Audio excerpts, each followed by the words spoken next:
What's up, folks? Back with another reaction, back with some more Propagandhi. We're going back to their 1995 sophomore album, Less Talk, More Rock. I mentioned it before, I really do love this album, but when I first heard it, it did take a bit of an adjustment period, meaning, I was like 14, 15 when I got it, and I had just, fallen in love with their debut album, How to Clean Everything, and this does have a notably different sound. Now, there's a couple songs that right out of the gate I really did love. I mentioned it before, and we thought nation states were a bad idea.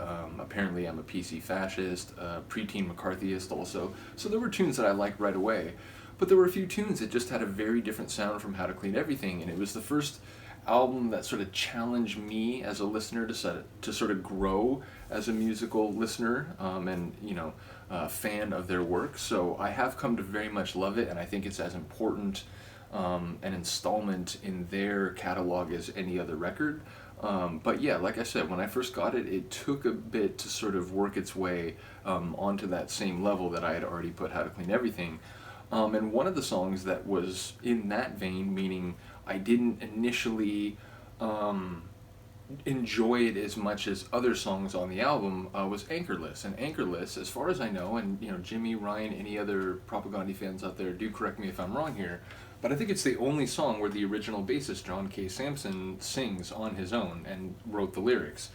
I know in Showdown on How to Clean Everything, he does the first verse, which is, I mentioned it before, it's very funny because it's like this lopsided, dichotomous song where the first verse is very much about like psychological and sort of like personal matters, whereas the second verse is, by Chris, is a very muckraking, political dissident sort of verse. So yeah, I should react to that song soon because that one is a very interesting sort of juxtaposition. But yeah, this one, as far as I know, it's the only one where John sings the entirety of the song.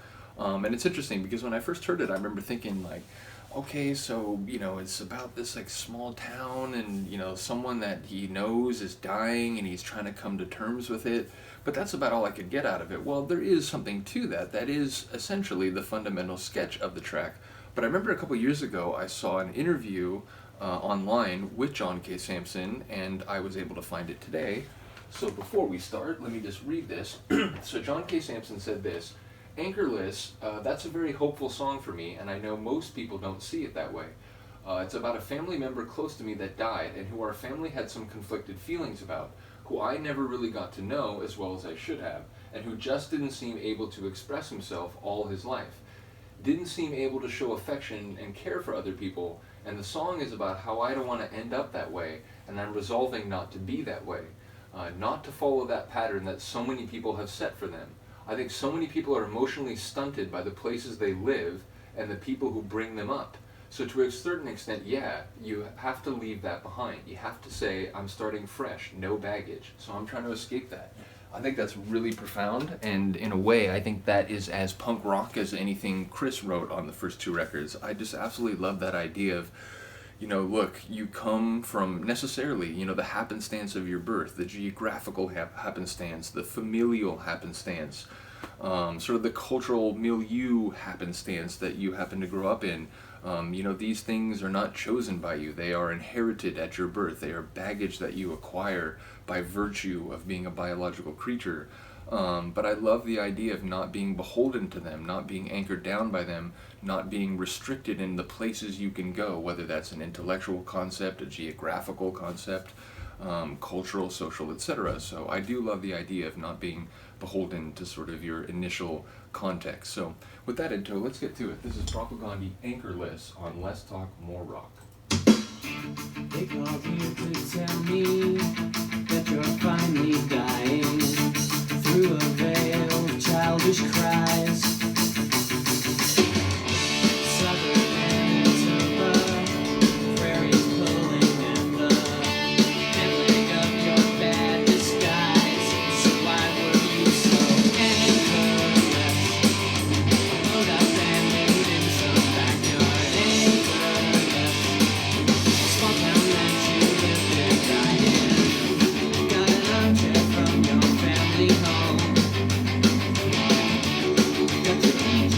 Woodhouse novels and your telephone. Again, I don't think I had the wherewithal to sort of get those larger themes when I was a teen hearing this, but I did appreciate to some extent, like, about these kind of small local places and the people who live and die there. Which is the line.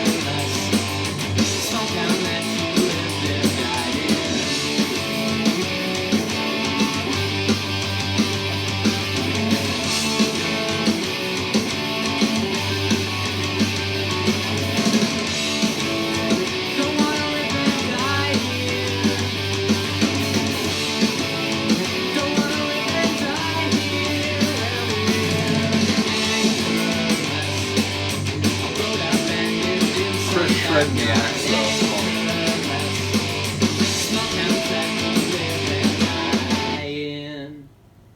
Awesome. I really do love it, and as I said, it's come to seem much more profound to me than it initially did in 1995 when I got the album. But yeah, it almost makes me wish, we had more of that before he left. And I know he did, Weaker Thans, and I think maybe he's done another group, or maybe it's a solo act. I'm not sure. I don't think Weaker Thans is the only thing he's done outside Propagandhi, is what I mean to say. So yeah, shout it out if you know more about John K. Sampson's musical sort of heritage after he left Propagandhi. But yeah, I really do enjoy that. Let me know what you think of the song. It is a bit anomalous, both musically and lyrically, but like I said, in a way, I think it's as punk rock as anything they had done up to this point. Certainly getting his kind of the impetus and sort of thought process behind the tune, I think it sort of confirms just how punk rock it is. So yeah, let me know what you think. Other than that, I'll see you next time.